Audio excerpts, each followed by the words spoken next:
Hello दोस्तों, Bihar librarian भर्ती परीक्षा 2024 की तैयारी करने वाले तमाम विद्यार्थियों को मेरी तरफ से हार्दिक शुभकामनाएं। जैसा कि आप सभी लोग लंबे समय से बिहार लाइब्रेरियन बहाली का इंतजार कर रहे हैं, लेकिन जिस तरीके से पिछले कई दिनों से जो आपकी बिहार लाइब्रेरियन बहाली का जो मुद्दा है वो विधानसभा में भी उठा था, उसके बाद आपके जो शिक्षा मंत्री हैं उन्होंने भी बिहार बहाली को लाने का प्रयास किया और हाल ही में दो तीन दिन पहले जो शिक्षा विभाग के द्वारा बिहार के जो 38 जिले हैं वहां की स्कूलों से उन्होंने रिक्त पदों की सूचना मांगी है। इससे ये स्पष्ट होता है कि बहुत जल्द आपके बिहार में लाइब्रेरियन की बहाली आने वाली है। दोस्तों सबसे पहले मैं बताना चाहता हूं कि बिहार लाइब्रेरियन की तैयारी करने वाले वो विद्यार्थी बहुत सारे पूछ रहे थे कि सर हमारा सिलेबस क्या रहेगा। उसके लिए मैंने कल एक वीडियो बना दिया था, आपका सिलेबस और एग्जाम पैटर्न क्या रहेगा। लेकिन आज हम पहला दिन है, आज हमारी ये पहली क्लास है। आज हम पहली क्लास में पढ़ने जा रहे हैं जिसका नाम है, उस टॉपिक का नाम है 5 लॉज ऑफ लाइब्रेरी साइंस, पुस्तकालय विज्ञान के 5 सूत्र। ये एक ऐसा टॉपिक है जो आपके हर कंपटीशन एग्जाम में पूछा जाता है। देखिए आपके सिलेबस को 5 पार्ट में डिवाइड किया गया है। इसमें पहला जो यूनिट है वो होता है फाउंडेशन ऑफ लाइब्रेरी साइंस, तो पुस्तकालय विज्ञान का आधार। उसमें ये सबसे इंपॉर्टेंट टॉपिक है जिसका नाम है 5 लॉज ऑफ लाइब्रेरी साइंस। इसको हम बेसिक से पढ़ेंगे और जो विद्यार्थी पहली बार इस क्लास को देख रहे हैं उनसे मेरा विशेष निवेदन है कि आप हमारे टेलीग्राम चैनल को जरूर ज्वाइन कीजिएगा जिसका नाम है OSI फॉर लाइब्रेरी साइंस। आप पढ़ने के बाद इसकी जो पीडीएफ है वो पीडीएफ आपको हमारे टेलीग्राम चैनल पर मिल जाएगी। जो मैं पढ़ा रहा हूँ वो पीडीएफ टेलीग्राम चैनल पर मिल जाएगी, ठीक है। और जो विद्यार्थी बिहार लाइब्रेरियन की तैयारी हमारे साथ करना चाहते हैं उससे मेरा विशेष निवेदन है कि ऐप डाउनलोड करें ऑनलाइन स्कूल इंडिया, और बिहार वाले कोर्स में जाकर आप फ्री कंटेंट जरूर देखें। क्या देखें दोस्तों? फ्री कंटेंट जरूर देखें। और अधिक जानकारी के लिए दिए गए नंबर पे आप कभी भी कॉल या मैसेज कर सकते हैं दोस्तों। तो दोस्तों आज हमारा पहला टॉपिक है और आज हमारे बिहार लाइब्रेरियन भर्ती परीक्षा 2025 का पहला टॉपिक मैं आपको पढ़ाने जा रहा हूं दोस्तों अगर आपने सपना देखा है लाइब्रेरियन बनने का तो मेरे साथ पेन और कॉपी उठाइए और जो चीजें मैं लिखा रहा हूं, एक एक टॉपिक जो मैं आपको पढ़ा रहा हूं वो आप भी अपने रजिस्टर में पेन से नोट डाउन कर लीजिए। मेरा एक उद्देश्य यह है कि मैं आपको पढ़ना सिखाऊं कि वास्तव में लाइब्रेरी साइंस जैसे सब्जेक्ट को कैसे पढ़ा जाता है, क्योंकि आप में से 90% वो विद्यार्थी हैं जिन्होंने डिस्टेंस एजुकेशन से कोर्स किया है, इसलिए आपको लाइब्रेरी साइंस का जो विषय है उसके ज्ञान का अभाव है। तो आज से हमारी पहली क्लास शुरू हो रही है जिस टॉपिक का नाम है 5 लॉज ऑफ लाइब्रेरी साइंस। देखिए दोस्तों पहला ही सवाल आपके मन में आता है कि ये 5 लॉज ऑफ लाइब्रेरी साइंस यानी पुस्तकालय विज्ञान के 5 सूत्र। आज का टॉपिक का नाम क्या है दोस्तों? आज के टॉपिक का नाम है पुस्तकालय विज्ञान के 5 सूत्र, ठीक है ना। कई जगह सूत्र भी दिया हुआ है और कई जगह नियम भी दिया हुआ है दोस्तों। तो आपके मन में, आज हम एक टॉपिक पढ़ रहे हैं तो आपके मन में पहला ही सवाल आएगा कि आखिरकार ये 5 लॉज ऑफ लाइब्रेरी साइंस क्या है, ठीक है दोस्तों। तो आइए उसके बारे में हम चर्चा करते हैं दोस्तों। तो शुरुआत करते हैं। तो आप सभी से मेरा विशेष निवेदन है कि पेन और रजिस्टर अपने साथ में ले लीजिए, जैसा मैं पढ़ा रहा हूं वैसा वैसा आप पढ़िए। देखिए सबसे इंपॉर्टेंट बात क्या है, डिग्री डिप्लोमा कोई भी कर लेता है, लेकिन नौकरी लेने के लिए हमें कंपटीशन एग्जाम देना पड़ता है। और कंपटीशन एग्जाम में सवाल का लेवल कैसा होता है, सवाल कैसे पूछा जाता, किस टॉपिक को हमें कहां से पढ़ना शुरू करना, ये जानना बहुत ज्यादा जरूरी है दोस्तों। तो सबसे पहले हम शुरुआत करते हैं। आज का जो टॉपिक है वो टॉपिक है 5 लॉज ऑफ लाइब्रेरी साइंस। कौन सा टॉपिक है दोस्तों? 5 लॉज ऑफ लाइब्रेरी साइंस, जिसे हिंदी में क्या कहते हैं दोस्तों? हिंदी में कहते हैं पुस्तकालय विज्ञान के 5 सूत्र। पुस्तकालय विज्ञान के क्या दोस्तों? 5 सूत्र, या फिर हम कह सकते हैं 5 नियम। ये आपका पहला टॉपिक है, ध्यान रखना। इस टॉपिक में से कोई भी एग्जाम, आपका प्रीवियस ईयर का कोई भी पेपर उठा लेना, एक सवाल हमेशा इस टॉपिक में से पूछा जाता है। तो आज जो आप पढ़ रहे हो, यहां से आपके भी पेपर में एक सवाल जरूर छपने वाला है दोस्तों। तो सबसे पहले सवाल यह बनता है कि पुस्तकालय विज्ञान के 5 सूत्र क्या है। तो सबसे पहले आपको पूछा जाता है कि भाई 5 लॉज ऑफ लाइफ साइंस क्या है। तो आपका इसका सही आंसर यह है कि it is the first book, it is the first book of doctor S R Ranganathan, doctor S R Ranganathan. तो ये डॉक्टर एस आर रंगनाथन की पहली किताब का नाम है, ध्यान रखना। यह डॉक्टर एस आर रंगनाथन, यह डॉक्टर एस आर रंगनाथन की प्रथम पुस्तक है, प्रथम पुस्तक है, ठीक है ना। तो सीधा सा सवाल पूछा जाता परीक्षा के अंदर कि डॉक्टर एस आर रंगनाथन की पहली किताब का नाम क्या है। तो डॉक्टर एस आर रंगनाथन की जो पहली किताब का नाम है 5 लॉज ऑफ लाइब्रेरी साइंस। अब आपके मन में सवाल आता है कि sir doctor S R Ranganathan कौन है, ये भी सवाल आता है कि भाई आप लाइब्रेरी साइंस पढ़ रहे हैं और आपको पता ही नहीं है डॉक्टर एस आर रंगनाथन कौन है। डॉक्टर एस आर रंगनाथन वह महान व्यक्तित्व है जिसने भारत में सबसे पहले पुस्तकालय के विकास के बारे में सोचा, जिन्होंने पुस्तकालय को आगे बढ़ाने का संकल्प लिया, जिन्होंने लाइब्रेरी एक्ट के बारे में सोचा, जिन्होंने रूल्स रेगुलेशन बनाए, जिन्होंने हमारे लिए एक वर्गीकरण पद्धति का निर्माण किया था, सीसी। तो कहने का मतलब अगर पूछा जाता तो परीक्षा में कि भाई who is doctor S R Ranganathan, तो ध्यान रखना है डॉक्टर एस आर रंगनाथन कौन है। He is the father of library science in India. He is the father of library science in India, ठीक है ना, ठीक है ना। तो भारत में पुस्तकालय विज्ञान के जनक, पुस्तकालय विज्ञान के जनक, या फिर हम कह सकते हैं पिता, क्या कह सकते हैं, पिता, ठीक है ना।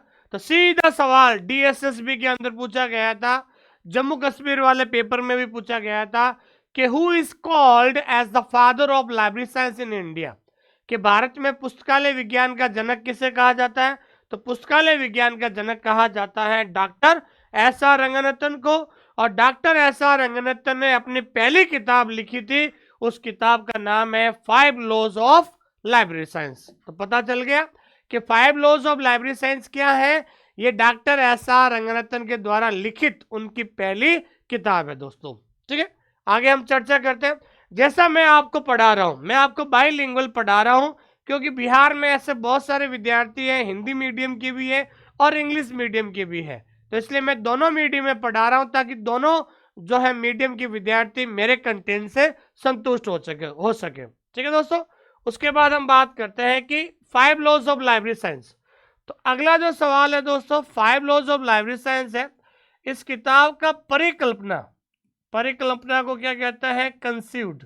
कंसीव्ड का मतलब होता है कल्पना करना। इस किताब की कल्पना या फिर रेंडरिंग का मतलब होता है प्रतिपादन। रेंडरिंग का मतलब होता है प्रतिपादन, कि भाई इस किताब, जो ये पहली किताब है डॉक्टर एस आर रंगनाथन की, तो डॉक्टर एस आर रंगनाथन की पहली किताब का कल्पना कब की गई थी, इस किताब का प्रतिपादन कब किया गया था। तो कल्पना या फिर हम कह सकते हैं कि प्रतिपादन, चाहे कल्पना को या प्रतिपादन को। तो इस किताब की जो है कल्पना या प्रतिपादन 1928 में की गई थी। कब की गई थी दोस्तों, 1928 में। और कौन सी कॉलेज में, तो आपको पता होना चाहिए मीनाक्षी कॉलेज में। कौन सी कॉलेज दोस्तों, मीनाक्षी कॉलेज के अंदर। तो आपको पता होना चाहिए इस किताब की जो परिकल्पना है इन्होंने मीनाक्षी कॉलेज, कौन सी कॉलेज दोस्तों, मीनाक्षी कॉलेज, ठीक है। तो मीनाक्षी कॉलेज के अंदर इन्होंने अपनी पहली किताब की परिकल्पना या प्रतिपादन किया था, और ये मीनाक्षी कॉलेज कहाँ पर है? तो मद्रास के अंदर एक छोटा सा नगर है जिसका नाम है अन्नामलाई नगर। क्या नाम है दोस्तों? अन्नामलाई नगर, मद्रास। कहाँ पर है दोस्तों? अन्नामलाई नगर, मद्रास।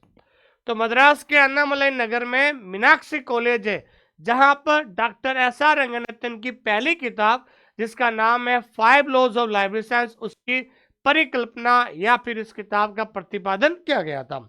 लेकिन दूसरा इंपॉर्टेंट है कि भाई इस किताब को प्रकाशित कब किया गया था? तो ध्यान रखना है इस किताब का पब्लिकेशन, पब्लिकेशन का मतलब क्या होता है हिंदी में? प्रकाशन।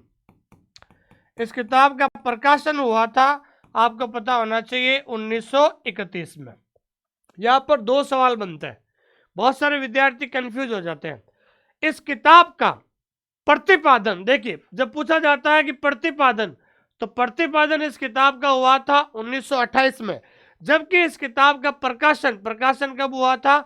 1931 में। कब हुआ था दोस्तों? 1931 में। और इस किताब को प्रकाशित किसके द्वारा किया गया था? उस किताब को प्रकाशित किया गया था, तो ध्यान रखना आपको, इस किताब को प्रकाशित किया गया था, वो किया गया था माला। अब देखिए कई बार ऑप्शन के अंदर शॉर्ट फॉर्म भी आ सकता है। इस किताब का प्रकाशन किसके द्वारा किया गया? माला। माला का मतलब होता है मद्रास लाइब्रेरी एसोसिएशन। माला का मतलब क्या होगा दोस्तों? मद्रास लाइब्रेरी एसोसिएशन, जिसको हिंदी में कहता है मद्रास पुस्तकालय संघ। जैसे हिंदी में क्या कहते हैं दोस्तों? मद्रास पुस्तकालय संघ। तो ये कई बार सीधा सवाल बनता है कि डॉक्टर एस आर रंगनाथन की जो पहली किताब है जिसका नाम है 5 लॉज ऑफ लाइब्रेरी साइंस, उस किताब को प्रकाशित कब किया गया? 1931 में। और किसके द्वारा प्रकाशित किया गया? माला। माला का मतलब होता है मद्रास लाइब्रेरी एसोसिएशन के द्वारा इस किताब का क्या हुआ था दोस्तों? प्रकाशन किया गया था। यहाँ पर बहुत इंपॉर्टेंट क्वेश्चन बनता है। अब हम बात करते हैं कि इस किताब का जो फॉरवर्ड है, फॉरवर्ड का मतलब होता है प्रस्तावना। जो ये किताब है बहुत इंपॉर्टेंट है भाई, आप इस किताब का फॉरवर्ड का मतलब होता है प्रस्तावना। इस किताब की जो है प्रस्तावना किसके द्वारा लिखी गई थी? ये सवाल कई बार परीक्षा के अंदर पूछा गया। जो ये किताब है डॉक्टर एस आर रंगनाथन की, देखो डॉक्टर एस आर रंगनाथन की पहली किताब का नाम है 5 लॉज ऑफ लाइब्रेरी साइंस, जो डॉक्टर एस आर रंगनाथन ने खुद ने लिखी थी। किताब का प्रतिपादन 28 में हुआ, जबकि इसका प्रकाशन 1931 में हुआ। लेकिन इस किताब की जो प्रस्तावना है, जिसको अंग्रेजी में कहते हैं फॉरवर्ड, प्रस्तावना किसके द्वारा लिखी गई थी? PS शिवास्वामी अय्यर। तो प्रस्तावना लिखी गई थी PS शिवास्वामी अय्यर। किसके द्वारा दोस्तों? PS शिवास्वामी अय्यर। ध्यान रखना, तो PS शिवास्वामी अय्यर के द्वारा इस किताब की प्रस्तावना लिखी गई थी। और अगर पूछा जाता है परीक्षा के अंदर कि इस किताब का इंट्रोडक्शन, इंट्रोडक्शन का मतलब क्या होता है? इंट्रोडक्शन का मतलब होता है परिचय। तो इस किताब का जो परिचय है, वो परिचय लिखा गया था उनके गुरु WCB सेयर्स। क्या नाम है दोस्तों? WCB shares. तो WCB सेयर्स कौन थे? डॉक्टर एस आर रंगनाथन के गुरु थे। आपको हम इतिहास में ले जाते हैं कि जब पहली बार 1924 में पहली बार 1924 में डॉक्टर एस आर रंगनाथन जब लंदन गए थे वहाँ के लाइब्रेरी की कार्य पद्धति को सीखने के लिए। तो आपको पता है कि 1924 में जब डॉक्टर एस आर रंगनाथन पहली बार मद्रास यूनिवर्सिटी लाइब्रेरी के पहले पुस्तकालय अध्यक्ष बने थे, ठीक है। फिर उसके बाद यूनिवर्सिटी के द्वारा डॉक्टर एस आर रंगनाथन को लंदन भेजा गया था, ताकि वहां पर जाकर उनके पुस्तकालय की जो है कार्य पद्धति को सीखे। तो वहां पर डॉक्टर एस आर रंगनाथन की मुलाकात होती है WCB सेयर्स। तो अगर सवाल परीक्षा के अंदर पूछा जाता है कि वास्तव में डॉक्टर एस आर रंगनाथन के पुस्तकालय विज्ञान में गुरु का नाम क्या है, तो लाइब्रेरी साइंस टीचर कौन थे दोस्तों? WCB shares. तो डॉक्टर एस आर रंगनाथन ने अपनी पहली किताब का इंट्रोडक्शन है, अर्थात परिचय है, वो परिचय किसके द्वारा लिखाया गया था? अपने गुरु के द्वारा लिखा गया था। तो सवाल पूछा जाता है कि किताब का इंट्रोडक्शन किसके द्वारा लिखा गया था? WCB सेयर्स के द्वारा लिखा गया, जो कि रंगनाथन के लाइब्रेरी साइंस के टीचर कहा जाता है इनको। ठीक है, फिर उसके बाद आता है कि जो ये किताब है, ये किताब उन्होंने किसको डेडिकेट किया था। डेडिकेट का मतलब होता है, डेडिकेटेड का मतलब समर्पित। उन्होंने डॉक्टर एस.आर. रंगनाथन ने अपने किताब को किसको समर्पित किया, अपनी किताब को किसको समर्पित किया, तो उनकी जो पत्नी है जिसका नाम है श्रीमती रुक्मणी, क्या नाम है दोस्तों, श्रीमती रुक्मणी। तो उनकी जो पत्नी है जिसका नाम है श्रीमती रुक्मणी, तो उन्होंने अपनी किताब जो है, ये कौन है दोस्तों, उनकी पत्नी, ठीक है ना। तो उनकी जो पत्नी है, पत्नी का नाम है श्रीमती रुक्मणी, तो ये उनकी वाइफ है। तो श्रीमती रुक्मणी जो उनकी क्या है दोस्तों, वाइफ। तो उनकी पत्नी को जो है अपनी किताब को जो है उन्होंने समर्पित किया था दोस्तों, ठीक है ना, ये सवाल पूछा जाता कई बार। फिर इस किताब का जो पहला एडिशन, ठीक है ना, पहला एडिशन का मतलब फर्स्ट एडिशन, इस किताब का पहला संस्करण, एडिशन को हिंदी में क्या कहते हैं दोस्तों, संस्करण। इस किताब का पहला संस्करण कब आया था, 1931 में, जब ये प्रकाशित हुई। जब पहली बार प्रकाशित होती है तो वो पहला एडिशन हो गया। तो फर्स्ट एडिशन कब आया था, 1931 में आया था। सेकंड एडिशन कब आया था, 1957 में आया था। और थर्ड एडिशन कब आया था, 1992 में आया था, ठीक है ना। तो इस किताब का फर्स्ट एडिशन, तो ये तो हो गया आपका फर्स्ट एडिशन, क्या हो गया दोस्तों, फर्स्ट एडिशन हो गया। ये हो गया आपका सेकंड एडिशन। तो सेकंड, कई बार परीक्षा के अंदर पूछा जाता कि सेकंड एडिशन कब आया था, 1957 में आया था।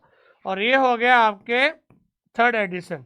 तो इस किताब का थर्ड एडिशन कब आया था, 1992 में आया था दोस्तों।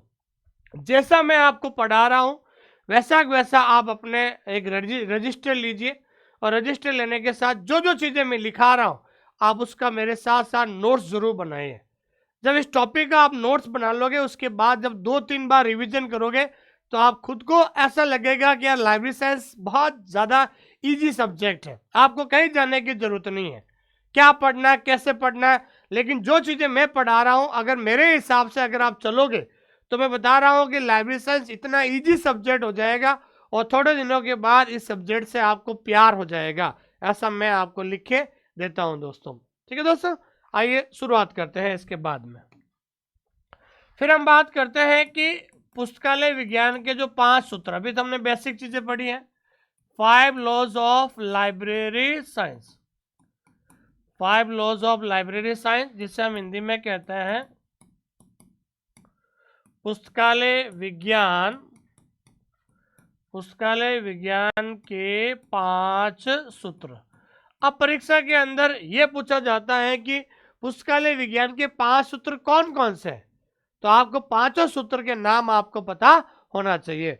तो कौन कौन से हैं, पहला जो बात करते हैं वो है बुक्स आर फॉर यूज। क्या है दोस्तों, बुक्स आर फॉर यूज, जिसका मतलब होता है पुस्तकें उपयोग के लिए हैं, ठीक है ना। क्या है दोस्तों, पुस्तकें उपयोग के लिए हैं, ठीक है ना। क्या है दोस्तों, पुस्तकें उपयोग के लिए है, कि जो भी लाइब्रेरी साइंस के अंदर जो किताबें आती हैं उस हर किताब का उपयोग में आना जरूरी है। अगर साल भर हम वो किताब पढ़ी रहती है, अगर वो किताब उपयोगी नहीं आती है तो फिर उसको जो है छांट करके अलग करना पड़ता है। तो किताबें जो भी लाइब्रेरी में है वो सब उपयोगी होनी चाहिए, और हर किताब का कोई ना कोई पाठक होना जरूरी है दोस्तों। तो पहला क्या कह रहा है कि बुक्स आर फॉर यूज, किताबें उपयोग के लिए है दोस्तों, ठीक है। दूसरा सूत्र क्या है कि एवरी रीडर, क्या दोस्तों, एवरी रीडर हिज ऑब्लिक हर बुक, ठीक है ना। तो इसका मतलब क्या है, प्रत्येक पाठक को उसकी पुस्तक मिले, प्रत्येक पाठक को उसकी पुस्तक मिले, ठीक है ना, प्रत्येक पाठक को उसकी पुस्तक मिले। देखिए लाइब्रेरी के अंदर पढ़ने के लिए कौन जाता है, एक रीडर जाता है, एक यूजर जाता है। तो वो पाठक किसी भी फील्ड का हो सकता है, वो पाठक आर्ट्स का भी हो सकता है, वो पाठक कॉमर्स का भी हो सकता है, वो पाठक साइंस का भी हो सकता है, किसी का भी हो सकता है। तो अगर आप लाइब्रेरी के अंदर कोई भी पाठक वहां पर जाता है तो प्रत्येक पाठक को उसकी पुस्तक मिलना जरूरी है। देखिए, एक छोटा सा उदाहरण देता हूँ कि मान लीजिए कोई आपके लाइब्रेरी में कोई रीडर आता है, तो आपके लाइब्रेरी के अंदर किसी को इंग्लिश में न्यूज़पेपर पढ़ना पसंद है, किसी को हिंदी में पढ़ना पसंद है, तो आपके लाइब्रेरी में सभी प्रकार के न्यूज़पेपर होना जरूरी है। उसी प्रकार से सभी प्रकार की किताबें भी होना जरूरी है, ताकि एक रीडर, एक जो पाठक है, जब आपके लाइब्रेरी में आए तो एक उम्मीद लेके आएगा कि भाई हाँ, यहाँ पर मुझे ये किताबें मिल जाएगी दोस्तों। इसलिए दूसरा नियम ये कहता है कि प्रत्येक पाठक को उसकी पुस्तक मिलनी चाहिए। अगर वो लाइब्रेरी में वो किताब मिलती है तो वो लाइब्रेरी क्या है दोस्तों, उपयोगी है, नहीं तो वो अनुपयोगी है दोस्तों। ठीक है, उसके बाद तीसरा है every book it's reader. Every book it's reader मतलब प्रत्येक पुस्तक को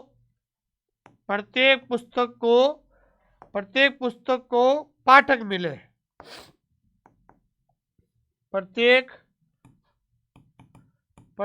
पुस्तक को उसका पाठक मिले। प्रत्येक पुस्तक को उसका पाठक मिले। देखिए, तीसरा नियम क्या कहता है कि प्रत्येक पुस्तक को उसका पाठक मिले, तो प्रत्येक किताब का पाठक भी होना जरूरी है। जैसे मान लीजिए आप लाइब्रेरी के अंदर लाइब्रेरियन हो और आपने कुछ किताबें वहां पर रखी हैं और साल भर से उस किताबों को पढ़ने के लिए कोई नहीं आया है, तो अगले साल जब आप इसका फिजिकल वेरिफिकेशन करोगे, भौतिक सत्यापन करोगे, ऐसे किताब को छटाई करके आपको अलग रखना पड़ेगा। क्यों? कि जब किसी किताब का पाठक ही नहीं मिला तो वो किताब पढ़ी पढ़ी क्या रह हो जाएगी, वो लाइब्रेरी में खराब हो जाएगी। तो ऐसे किताबों को भी अपन को क्या करता है, जब बुक सिलेक्शन करते हैं, जब हम पुस्तकों को चयन करते हैं, तो चयन करते समय हमें ध्यान रखना पड़ेगा कि हमारी लाइब्रेरी में किस प्रकार के पाठक हैं। क्योंकि एकेडमिक लाइब्रेरी के अंदर अलग पाठक होते हैं, पब्लिक लाइब्रेरी के अंदर अलग पाठक होते हैं, स्पेशल लाइब्रेरी में अलग पाठक होते हैं। तो अपने पाठकों की मांगों के आधार पर जब हम किसी भी किताब को चयन करते हैं, तो चयन करते समय हमको पता होना चाहिए कि हमारे यहाँ पर किस प्रकार के पाठक आते हैं, वो किस प्रकार की चीज़ों में ज़्यादा इंटरेस्ट लेते हैं, हमें उसके आधार पर किताबें लानी पड़ेगी। इसलिए प्रत्येक किताब को भी उसका पाठक मिलना जरूरी है दोस्तों। समझ में आ गया भाई यहाँ तक? ठीक है दोस्तों।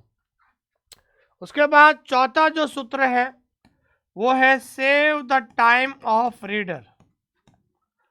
Save the time of reader. Save the time of reader का मतलब होता है पाठक का समय बचाओ। पाठक का समय बचाओ। ठीक है ना? क्या है दोस्तों? पाठक का समय बचाओ। देखिए, आपके लाइब्रेरी के अंदर बहुत सारे पाठक आते हैं, ठीक है ना? अब एक एक पाठक जो आता है अलग अलग किताबें मांगता रहता है, लेकिन आप उस समय को बचाने के लिए क्या करोगे? तो सबसे पहले तो आपको पाठक का समय बचाने के लिए आपको लाइब्रेरी में एक वर्गीकरण पद्धति को फॉलो करना पड़ेगा। चाहे बोलिए आप कॉलम क्लासिफिकेशन को फॉलो करो, चाहे आप डीडीसी को फॉलो करो, तो एक वर्गीकरण पद्धति को फॉलो करते हुए आपके लाइब्रेरी के अंदर उन किताबों को एक सही तरीके से व्यवस्थित करोगे, तो अगर मान लीजिए कोई भी किसी भी प्रकार का कोई पाठक आता है, अगर कोई किताब मांगता है, तो उस वर्गीकरण पद्धति के माध्यम से वो किताब आपको विद इन सेकेंड के अंदर वो किताब ढूंढ कर आप पाठक को दे सकते हैं। इससे क्या होगा? इससे पाठक का समय बचेगा दोस्तों। तो पाठक का समय बचाना बहुत ज़्यादा इम्पोर्टेंट है, नहीं तो वो पूरे लाइब्रेरी में इधर उधर घूमता रहेगा और उसको किताब नहीं मिलेगी, फिर वो निराश होकर चला जाएगा। तो ऐसी लाइब्रेरी नहीं होने के बराबर है दोस्तों। ठीक है दोस्तों, थैंक यू वेरी मच। आगे देखिए, उसके बाद है library. Library is a growing organism. Library is a growing organism, अर्थात पुस्तकालय एक वर्धनशील संस्था है। पुस्तकालय एक वर्धनशील संस्था है। क्या है दोस्तों? तो पुस्तकालय एक वर्धनशील संस्था। वर्धनशील संस्था का मतलब होता है कि समय के हिसाब से पुस्तकालय को अपडेट किया जाता है। ठीक है ना। पहले लाइब्रेरी मैनुअल होती थी, मैनुअल का मतलब एक एक्सेशन रजिस्टर होता है और किताबों को देने के लिए इश्यू रजिस्टर होता है। लेकिन जिस तरीके से टेक्नोलॉजी बदली है, टेक्नोलॉजी के हिसाब से अलग अलग सॉफ्टवेयर का प्रयोग हुआ, वो सारी किताबें सॉफ्टवेयर में आ चुकी हैं। धीरे धीरे लाइब्रेरी जो है डिजिटल में चेंज की जा रही है, ताकि वहाँ लाइब्रेरी में बैठे आप कोई भी यूनिवर्सिटी के अंदर कोई भी किताब होती है तो उसकी किताब की प्रतिलिपि या कॉपी आपको पीडीएफ के रूप में मिल सकती है।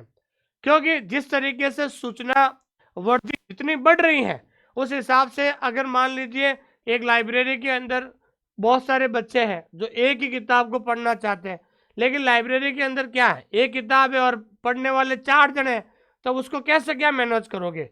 तो या तो फिर आप उसको इस किताब की फोटोकॉपी निकाल के सबको दो, या फिर उस किताब की अगर पीडीएफ मिल जाती है तो कोई भी कंप्यूटर बैठकर 4 बच्चे 4 कंप्यूटर पर बैठकर आराम से उस पीडीएफ के माध्यम से जो कंटेंट चाहता है वो प्राप्त कर सकता है।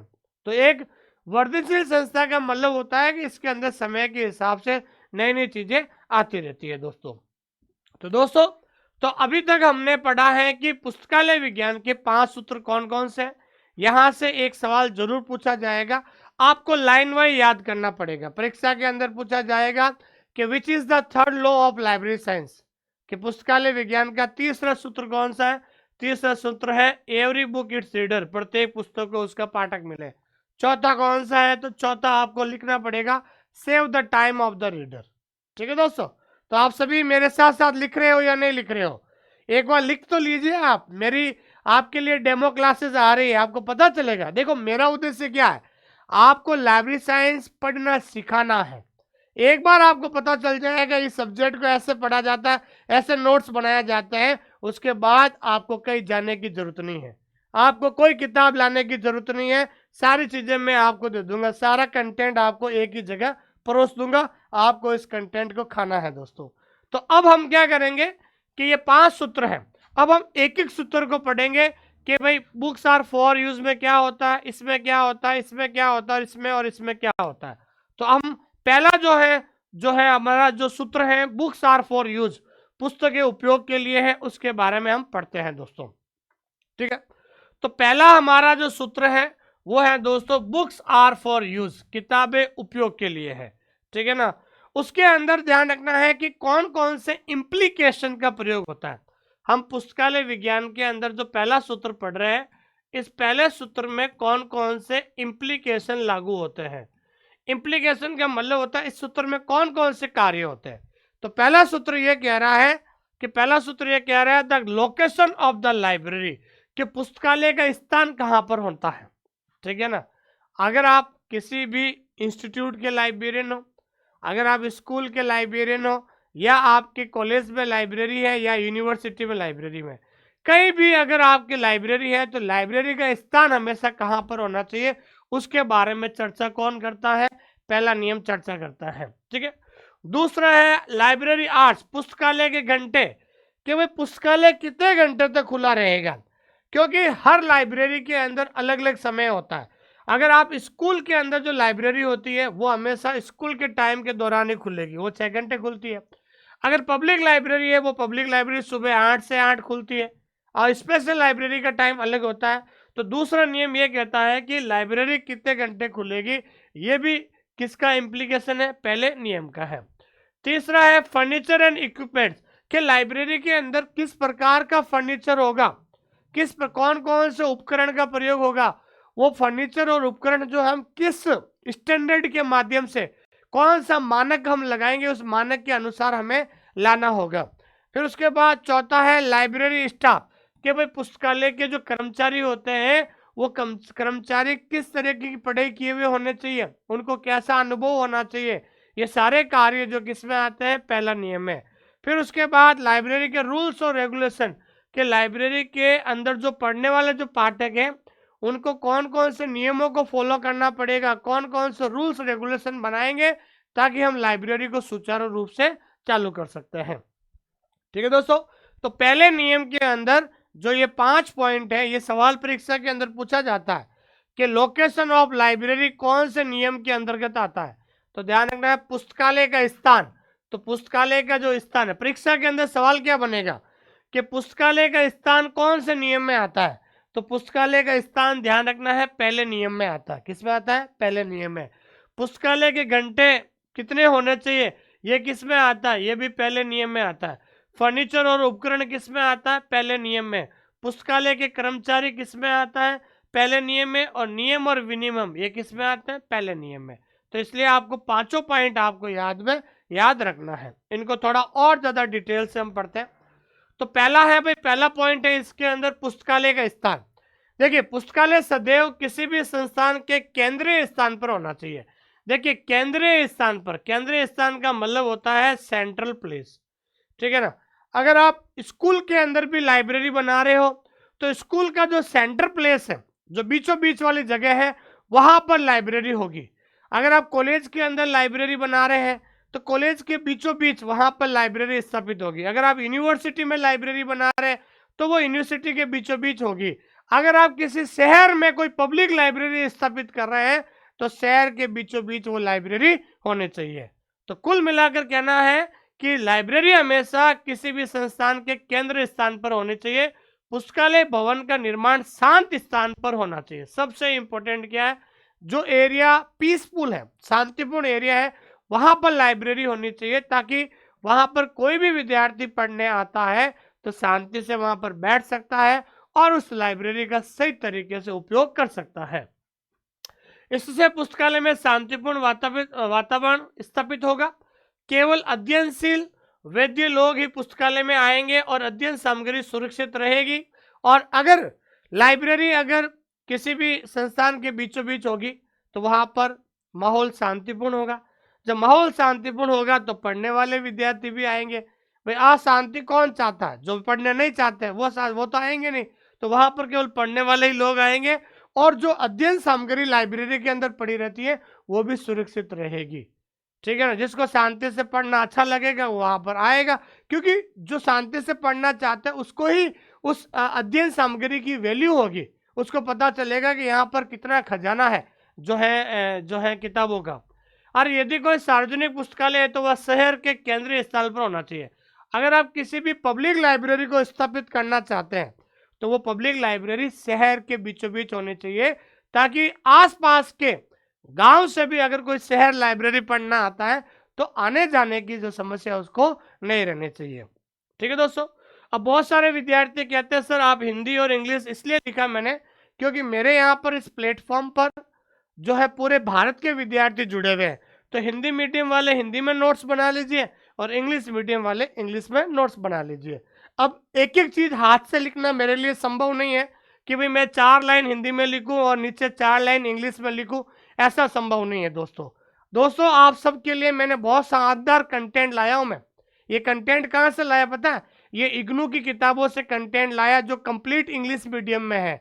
मैंने दिल्ली यूनिवर्सिटी की टॉप कंटेंट लाया। मैं आपके लिए ईपीजी पाठशाला से कंटेंट लाया क्योंकि आप अधिकतर लोग बिहार में हिंदी मीडियम के हो, इसलिए मैंने इसका हिंदी ट्रांसलेशन करवाया ताकि आपको कोई तकलीफ नहीं हो दोस्तों। इसलिए आपको कहीं कोई भी किताब लेने की जरूरत नहीं है, जो मैंने पढ़ाया है उसको आप पढ़ लीजिए, आपकी जीत निश्चित हो जाएगी दोस्तों, ठीक है। दूसरा है लाइब्रेरी आवर्स, पुस्तकालय घंटे। पुस्तकालय कितने समय तक खुलना चाहिए दोस्तों? देखिए, यदि पुस्तकालय को पठन सामग्री का अधिकतम उपयोग करना है, देखिए लाइब्रेरी के अंदर सबसे इंपॉर्टेंट क्या होती है? पढ़ने वाली सामग्री, चाहे वो किताबें हो, चाहे वो क्या कह सकते हैं कि न्यूज़पेपर हो, चाहे पत्रिकाएं हो, चाहे उपन्यास हो, चाहे कहानियों की किताबें हो। अगर लाइब्रेरी के अंदर बहुत सारी सामग्री है और उस सामग्री का पाठक सही तरीके से उपयोग करे तो उस लाइब्रेरी को लंबे समय तक खोला जाना चाहिए, क्योंकि लंबे समय तक खोलेगी तो क्यों रीडर का कोई फिक्स टाइम नहीं होता है कि रीडर कब आएगा। रीडर कभी भी आ सकता है, एक जो पाठक है लाइब्रेरी में कभी भी आ सकता है।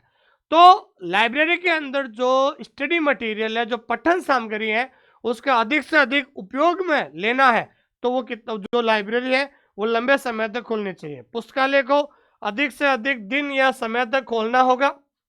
यदि संभव हो तो पुस्तकालय वर्ष 365 दिन प्रातः 8 बजे से रात्रि 10 बजे तक खुला रखना चाहिए। अगर आपको लाइब्रेरी के अंदर जो पठन सामग्री का अगर सही प्रयोग करवाना है, ठीक है ना, तो आपको सुबह 8 से कितने बजे तक? 10 बजे तक जो है लाइब्रेरी को खुला रखना होगा, तब जाकर आप ये कर सकते हैं। तीसरा है फर्नीचर और उपकरण, कि लाइब्रेरी के अंदर जो फर्नीचर है और उपकरण है कैसा होना चाहिए। तो उपकरण एवं फर्नीचर उपयोगी, आरामदायक एवं आकर्षक होना चाहिए। देखिए लाइब्रेरी के अंदर जहां पर पाठक बैठता है, एक तो बैठने वाली कुर्सी, पढ़ने वाली जो टेबल या मेज जिसे कहते हैं, वो बहुत ही अट्रैक्टिव होनी चाहिए। और जब वो बैठता हो तो इस तरीके से महसूस होना चाहिए, आरामदायक महसूस होना चाहिए, ताकि वो लंबे समय तक वहां बैठ सके और उस लाइब्रेरी के अंदर जो भी पठन सामग्री है उसको पढ़ सके दोस्तों। क्योंकि जब वो अट्रैक्टिव नहीं होगी, आरामदायक नहीं होगी, तो उसका पढ़ने का मन नहीं लगेगा, तो फिर वो लाइब्रेरी में आएगा नहीं। और जब लाइब्रेरी के अंदर पाठक नहीं आएगा तो इसका मतलब लाइब्रेरी का जो है लाइब्रेरी के अंदर कोई ना कोई कमी है, इसकी वजह से पाठक नहीं आ पा रहे हैं।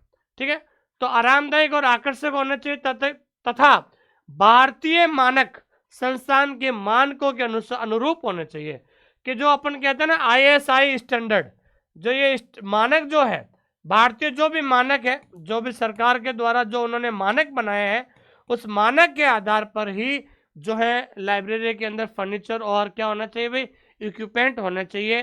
कि जो है टेबल है, वो टेबल जो है जमीन से कितने, नहीं सॉरी, चेयर है, जो बैठने वाली जो कुर्सी है, वो जमीन से कितनी ऊपर, कितने फीट ऊपर होनी चाहिए। टेबल जमीन से कितनी ऊपर कितनी ऊपर जो होनी चाहिए, या टेबल की साइज क्या होनी चाहिए। जो भारतीय जो मानक है, उस मानक के आधार पर ही लाइब्रेरी के अंदर फर्नीचर और उपकरण होने चाहिए। उसके बाद हम बात करते हैं लाइब्रेरी स्टाफ, पुस्तकालय कर्मचारी। भाई पुस्तकालय कर्मचारी कैसा होना चाहिए, तो ध्यान रखना है पुस्तकालय के कर्मचारी को सुशिक्षित, प्रशिक्षित, विद्वान, मेहनती और पुस्तकालय अध्यक्ष होना चाहिए। भाई लाइब्रेरी का जो कर्मचारी है वो लाइब्रेरियन होना चाहिए, लेकिन वो पढ़ा लिखा होना चाहिए, उसको ज्ञान होना चाहिए, वो बिल्कुल आलसी नहीं होना चाहिए, मेहनती होना चाहिए, और सबसे बड़ी बात है मिलनसार होना चाहिए, ताकि कोई नया पाठक आए तो उसके साथ मिलनसार होकर अपनी लाइब्रेरी को और जो है लाइब्रेरी के बारे में वो अच्छा जो है बता सके। ठीक है, और उन्हें कुशल प्रशासक, विनम्र और लोगों से प्यार करने वाला भी होना चाहिए, कि लाइब्रेरी स्टाफ जो है वो अपने रीडर्स से प्रेम करना चाहिए, रीडर्स की हर बात को सुने। रीडर जो क्वेश्चन पूछा जाता है लाइब्रेरियन को, तो वहां के स्टाफ को उस सवाल का जवाब भी देना चाहिए दोस्तों। उसके बाद हम बात करते हैं अगला, रूल्स और रेगुलेशन, कि लाइब्रेरी के अंदर जो नियम और विनियम है वो कैसे होना चाहिए। देखिए पुस्तकालय के नियम ऐसे होने चाहिए जिससे पुस्तकों का आधिकारिक उपयोग हो सके। देखिए लाइब्रेरी के अंदर भी एक रूल्स होना चाहिए, नियम होना चाहिए, ताकि उस नियम के माध्यम से जो भी पाठक आता है उस पाठक को उस पुस्तकालय के नियम, रूल्स रेगुलेशन पता होना चाहिए, ताकि वो सही तरीके से वहाँ लाइब्रेरी में आएगा, सही ढंग से बैठेगा और सही ढंग से पढ़कर वहाँ से चला जाएगा। क्योंकि जब तक रूल्स रेगुलेशन नहीं बनेंगे तब तक कोई भी चीज़ को मैनेजमेंट अपन अच्छी तरीके से नहीं कर सकते हैं। पाठकों को नियमानुसार सरकारी सुविधाएं प्रदान की जाए, उन्हें ग्रंथों के उपयोग में हस्तक्षेप नहीं करना चाहिए। ठीक है ना, ताकि ऐसे नियम होने चाहिए कि पाठक हर ग्रंथ का उपयोग कर सके, और कोई भी ग्रंथ अगर वो लेना चाहता है उसे जो है मिलना चाहिए। एक टाइम पीरियड होना चाहिए कि भाई इस टाइम में आप ये कार्य कर सकते हैं, इस टाइम में ये कार्य कर सकता है। तो कोई भी एक सिस्टम को चलाने के लिए, कोई भी एक इंस्टीट्यूट को चलाने के लिए रूल्स रेगुलेशन का होना बहुत ज़्यादा जरूरी है दोस्तों। ठीक है, अब कुछ इंपॉर्टेंट फैक्ट के बारे में बात करते हैं, कि रंगनाथन ने अपने लेखक library science and scientific method में पहले नियम को ट्रिवियल टूरिज्म के रूप में वर्णित किया है। तो ये सवाल कई बार पूछा जाता है कि डॉक्टर ऐसा रंगनाथन का जो पहला नियम अभी हमने पढ़ा था, इसको किस नाम से संबोधित किया था, तो ये याद रख लेना है, ट्रिवियल टूरिज्म। ठीक है ना, इसको किस नाम से संबोधित किया था, तो डॉक्टर एस आर रंगनाथन ने अपने पहले नियम, पहले सूत्र को ट्रिवियल टूरिज्म के रूप में उसको जो है क्या किया था दोस्तों, जो है संबोधित किया था। प्रथम सूत्र का विचार डॉक्टर रंगनाथन के बचपन के गुरु एडवर्ड डी बी रोस ने दिया था। ठीक है ना, ये प्रथम नियम है ना, ये प्रथम नियम कौन सा है दोस्तों, प्रथम नियम है बुक्स आर फॉर यूज। तो ध्यान रखना बुक्स आर फॉर यूज, तो बुक्स आर फॉर यूज जो ये नियम है, ये इसका जो विचार है, ये विचार किसके दिमाग में आया था, डॉक्टर एस आर रंगनाथन के गुरु तो ये ध्यान रखना है, डॉक्टर एस आर रंगनाथन के ये गुरु है जिसका नाम है एडवर्ड बी रोस। ये गुरु डॉक्टर एस आर रंगनाथन को क्या पढ़ाते थे? मैथ्स पढ़ाते थे। कौन पढ़ाते थे? मैथ्स, ध्यान रखना, गणित पढ़ाते थे। ठीक है ना। आपको पता नहीं है कि जब वो 1924 में जब डॉक्टर एस आर रंगनाथन पहली बार जो मद्रास पुस्तकालय लाइब्रेरी के जब पहली बार पुस्तकालय अध्यक्ष बने थे, तो डॉक्टर एस आर रंगनाथन के पास ना तो लाइब्रेरी का कोई अनुभव था, ना कोई लाइब्रेरी, कोई डिग्री डिप्लोमा, कुछ नहीं था। वो एक मैथमेटिक्स के स्टूडेंट थे। तो डॉक्टर एस आर रंगनाथन के एक गुरु का नाम पूछा जाता है, तो जो गणित गणित पढ़ाते थे उनका नाम है एडवर्ड बी रोस। तो एडवर्ड बी रोस ने प्रथम सूत्र का विचार जो है, उन्होंने कहा कि भाई आप five laws of library science बना रहे हो, तो पहले सूत्र का नाम जो है ये होना चाहिए। ये जो है विचार किसके द्वारा दिया गया था? उनके गुरु के द्वारा। तो ध्यान रखना, गुरु में आपको कंफ्यूज नहीं होना है। डॉक्टर एस आर रंगनाथन के जो फेवरेट टीचर है, अगर परीक्षा के अंदर पूछा जाता कि डॉक्टर एस आर रंगनाथन के पसंदीदा अध्यापक कौन थे, तो ध्यान रखना है, डॉक्टर एस आर रंगनाथन के पसंदीदा अध्यापक थे एडवर्ड बी रोस। कौन थे दोस्तों? Favourite teacher. अगर पूछा जाता परीक्षा के अंदर कि डॉक्टर एस आर रंगनाथन के फेवरेट टीचर कौन थे, तो पसंदीदा टीचर थे वो थे एडवर्ड बी रोस। लेकिन डॉक्टर एस आर रंगनाथन के लाइब्रेरी साइंस के टीचर कौन थे? तो लाइब्रेरी साइंस के टीचर थे वो थे WCB सेयर्स। जब वो पहली बार लंदन जाते हैं 1924 में, वहां पर मुलाकात होती है दोस्तों। ठीक है दोस्तों, आगे अब हम बात करते हैं डॉक्टर एस आर रंगनाथन के द्वारा दिया गया दूसरा सूत्र। देखिए दूसरा जो सूत्र है वो है every reader his her book, प्रत्येक पाठक को उसकी पुस्तक मिले। ठीक है ना। दूसरा सूत्र कौन सा है? प्रत्येक पाठक को उसकी पुस्तक मिले। लाइब्रेरी के अंदर कोई भी पाठक आता है, अगर कोई किताब मांगता है तो उसकी किताब मिलना बहुत ज़्यादा जरूरी है दोस्तों। और इस किताब का अन्य नाम, तो ध्यान रखना, variant form of the second law, दूसरे जो सूत्र है, दूसरे सूत्र का अन्य नाम क्या है दोस्तों? Very important. ठीक है ना। कई बार परीक्षा के अंदर पूछा जाता है कि ये जो दूसरा सूत्र है every reader his her book, इस दूसरे सूत्र का अन्य नाम है बुक्स फॉर ऑल, सभी के लिए किताबें। मतलब प्रत्येक पाठक को उसकी पुस्तक मिले, मतलब सभी विद्यार्थियों के लिए किताबें लाइब्रेरी में होना बहुत ज़्यादा जरूरी है। ऐसा नहीं है कि साइंस का विद्यार्थी आता है लाइब्रेरी में और उसने फिजिक्स की किताब मांगी और आपने उसको दे दी, लेकिन तभी थोड़े समय के बाद आर्ट्स बैकग्राउंड का कोई विद्यार्थी आता है, वो कहता है मुझे पॉलिटिकल साइंस की किताब दो, और आप मना कर देते पॉलिटिकल साइंस की किताब नहीं है, तो ऐसा नहीं चलेगा। आपको बुक्स आर फॉर ऑल, किताबें सभी के लिए होनी चाहिए। तो प्रत्येक पाठक को पुस्तकें मिले, ऐसी सुविधा आपके लाइब्रेरी में होनी चाहिए। ठीक है दोस्तों, अब सभी के लिए किताबें तो होनी चाहिए, ये सब कह रहे हैं, प्रत्येक पाठक को पुस्तकें मिलनी चाहिए, लेकिन इन किताबों को लाने के लिए, इन किताबों को व्यवस्थित करने के लिए किस किस लोगों की जिम्मेदारी बनती है? ठीक है ना। कौन कौन इसका सपोर्ट करेंगे? तो सभी रीडर्स या सभी पाठकों के लिए किताबें होगी। तो सपोर्ट करने के लिए सबसे पहला दायित्व किसका होता है? सरकार का दायित्व, ऑब्लिगेशन ऑफ द गवर्नमेंट। ये सबसे बड़ा सरकार का दायित्व होता है कि अगर वो सेंट्रल यूनिवर्सिटी की लाइब्रेरी है तो सेंट्रल गवर्नमेंट ध्यान देगी, अगर वो यूनिवर्सिटी स्टेट लेवल की तो राज्य सरकार ध्यान देगी। तो राज्य सरकार का सबसे बड़ा दायित्व है कि उस लाइब्रेरी के अंदर सभी तरह की किताबें होनी चाहिए। दूसरा है पुस्तकालय प्राधिकरण का दायित्व, obligation of the library authority, कि लाइब्रेरी की अथॉरिटी जो बनी हुई है उस अथॉरिटी का भी जिम्मेदारी है कि लाइब्रेरी के अंदर सभी किताबें होनी चाहिए। तीसरा है पुस्तकालय स्टाफ का दायित्व, obligation of the library staff.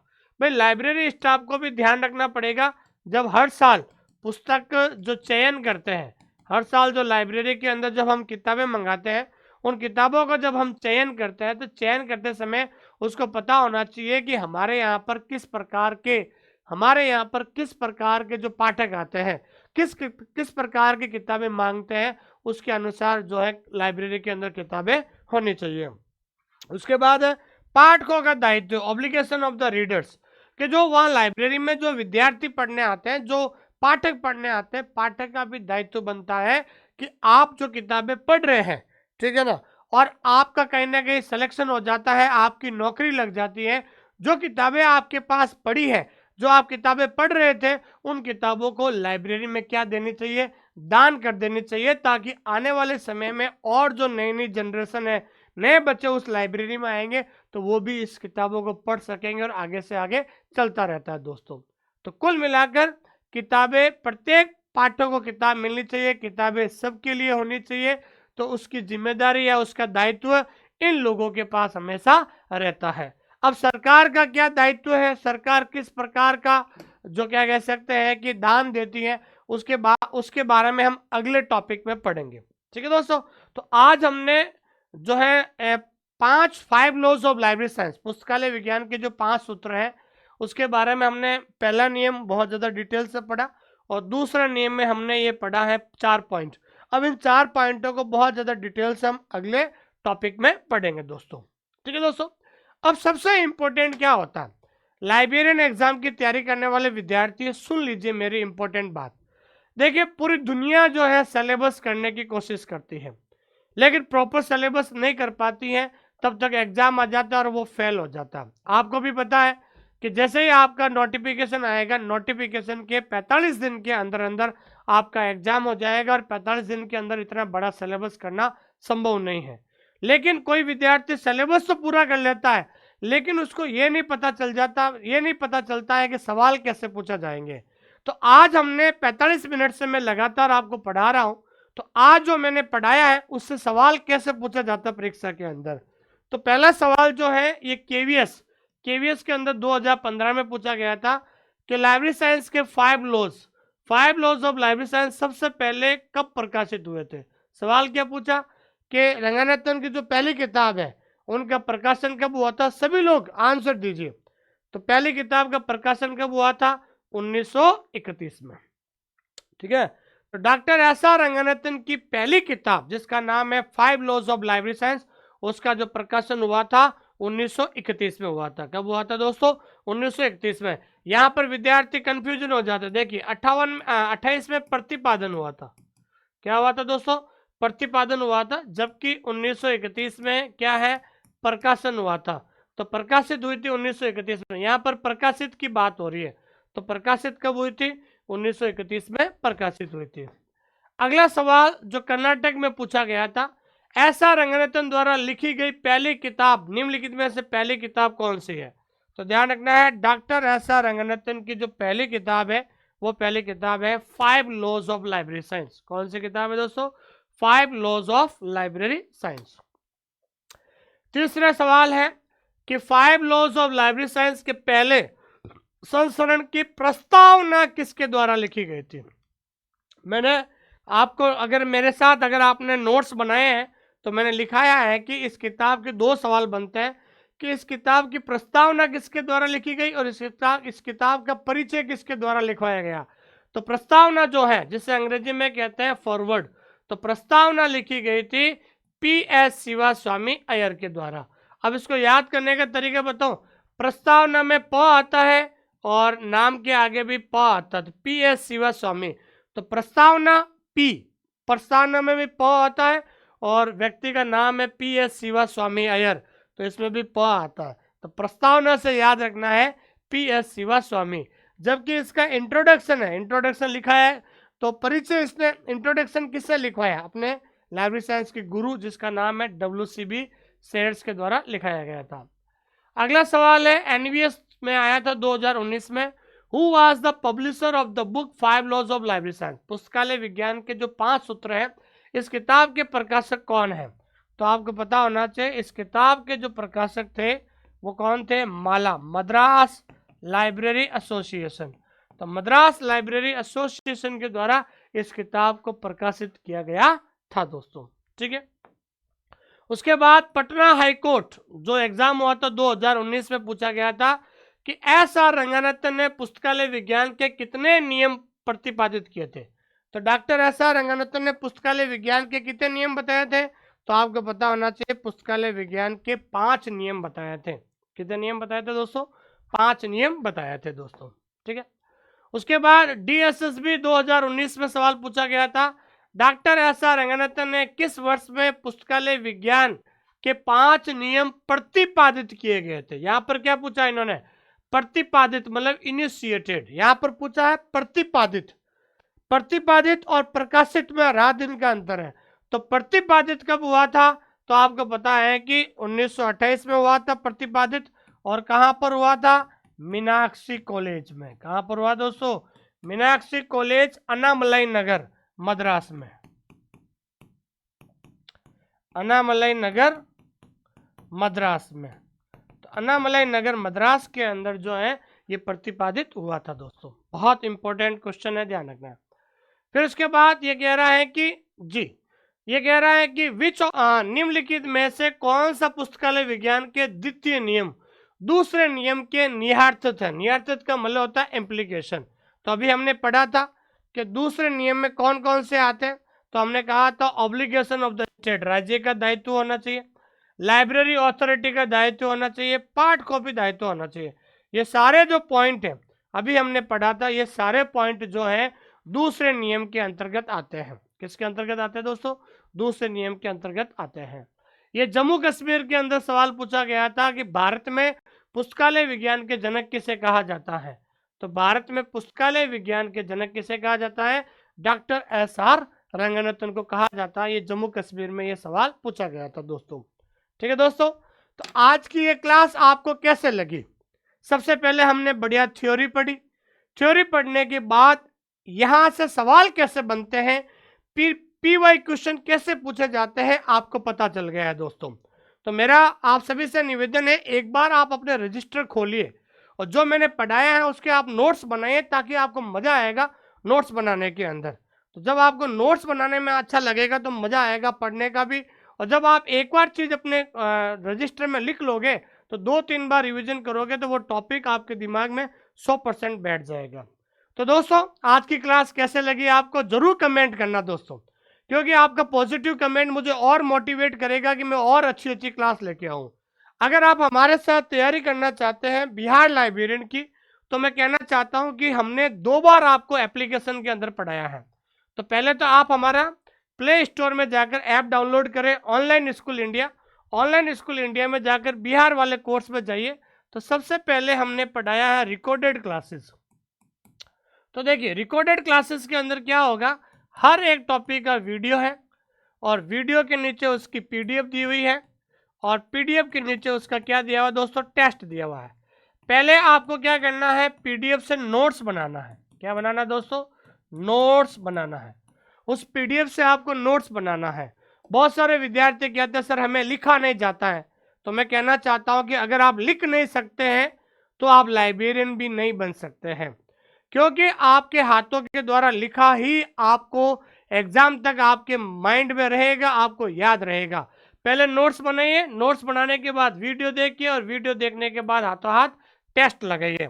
ठीक है, उसके बाद फिर हमने उस टॉपिक का हमने live MCQ class, live MCQ class से हमने क्या करवाया दोस्तों, हमने रिवीजन करवाया है उसी टॉपिक का हमने रिवीजन कराया है, जिसमें सबसे पहले हमने थ्योरी पढ़ाई और थ्योरी पढ़ाने के साथ साथ हमने उस टॉपिक के क्या करवाए, एमसीक्यू करवाए हैं। और जैसे ही ये हो गया दूसरी बार, तो पहला तो रिकॉर्डेड क्लास, फिर हमने लाइव एमसीक्यू से रिवीजन करवा दिया। जब 2 बार पढ़ लोगे तो आपको टॉपिक 100% क्लियर हो जाएगा। और जैसे ही बिहार की वैकेंसी नोटिफिकेशन आएगा उसके बाद हम लाइव और अच्छा रिवीजन करवा देंगे दोस्तों। ठीक है दोस्तों, तो ये बात है। और बहुत सारे विद्यार्थी कहते हैं कि सर हमें लिखना नहीं है, हमें तो पीडीएफ दे दीजिए। देखिए मैं पीडीएफ आपको नहीं दे सकता हूं, मैं आपके साथ किसी प्रकार का धोखे में नहीं रख सकता हूं, क्योंकि दोस्तों मैं जो कंटेंट आप लोगों के लिए लेकर आ रहा हूं, कहां से लेकर आ रहा हूं, जिसके बारे में आप कभी कल्पना भी नहीं कर सकते हैं। तो जब तक लिखोगे नहीं तब तक सीखोगे नहीं। अभी भी वक्त है, जितना समय हो सके आप सिलेबस को पूरा कर लो। बिहार के अंदर ऐसे बहुत सारे विद्यार्थी हैं जिन्होंने 2 महीने में सिलेबस पूरा कर लिया है। वो इंतजार कर रहे हैं कि जैसे ही नोटिफिकेशन आएगा उसके बाद हमें तो केवल रिवीजन करना ही रहेगा।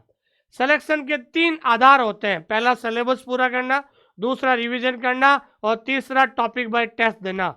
जो बंदा तीनों नियम को फॉलो करेगा उसी की अंत में जीत होगी दोस्तों। तो इसलिए जब तक लिखोगे नहीं तब तक सीखोगे नहीं, ये मेरा टैगलाइन है। अगर आज नहीं तो आपको 6 महीने बाद आपको पता चल जाएगा कि वास्तव में लिखने से ही याद होता है दोस्तों। बहुत सारे विद्यार्थी कहते हैं सर पीडीएफ नहीं देते, मैं पीडीएफ नहीं देता हूं दोस्तों, आपको लिखना ही पड़ेगा। और जो विद्यार्थी जिनका सिलेबस पूरा हो चुका है, जो सिलेबस पूरा कर लेता है, उसके बाद ये तीनों किताबें मंगा लीजिए PYQ की, ताकि आपको पता चलेगा। और अच्छा प्रैक्टिस के लिए भाई, जब आपका सिलेबस पूरा हो जाता है, जब आप 5 रजिस्टर लेके नोट्स बना लीजिए, जब सिलेबस पूरा हो जाता है तो इन तीनों किताबों को मंगा लीजिए, जिससे आपको पता चलेगा कि वास्तव में PY क्वेश्चन कैसे सॉल्व करते हैं दोस्तों। इन किताब को मंगाने के लिए आपको एक ऐप डाउनलोड करना पड़ेगा, माई बुक पिकअप। कौन सा ऐप है दोस्तों? My book pickup app download कीजिए। और इस किताब का अगर आपको लिंक चाहिए तो बिहार स्पेशल के लिए हमने बिहार वालों के लिए अलग से नंबर दिए हैं, वो है 89,490,86,504, 89,490,86,504। ये स्पेशली बिहार वालों के लिए, ठीक है ना, Bihar students, Bihar library students के लिए स्पेशली नंबर है। यहाँ पर आप व्हाट्सअप कीजिए, आपको लिंक मिल जाएगा 89,490,86,504। यहाँ पर आपको किताब मिल जाएगी, ध्यान रखना। ठीक है दोस्तों, थैंक यू वेरी मच, बहुत बहुत धन्यवाद आप सभी लोगों का कि आपने मुझे इतना प्रेम और स्नेह दिया है। और मैं आपके इस प्रेम को और आपके इस अटूट विश्वास को कभी खोने नहीं दूंगा। मैं आपके भरोसे पर जरूर खरा उतरूंगा, आपको हर शानदार से शानदार कंटेंट आपको देख रहूंगा। बस मैं आपको ये कंटेंट की थाली परोस रहा हूँ, बस आपको खाना है। तो आज जाइए मार्केट में 5 रजिस्टर लेकर आइए और रजिस्टर लाकर जो है अपने नोट्स बनाना शुरू कर दीजिए, क्योंकि जैसे ही नोटिफिकेशन आएगा, नोटिफिकेशन के 45 दिन के अंदर अंदर आपका जो है LET एग्जाम हो जाएगा। और जिन्हें लगता है कि मैं नोटिफिकेशन आने के बाद में कोर्स खरीदूंगा या पढ़ूंगा, तो उसका सिलेक्शन नहीं होने वाला है। अभी आपको अभी से तैयारी शुरू करनी पड़ेगी दोस्तों। एक पॉजिटिव कमेंट जरूर लिखिएगा। Thank you very much.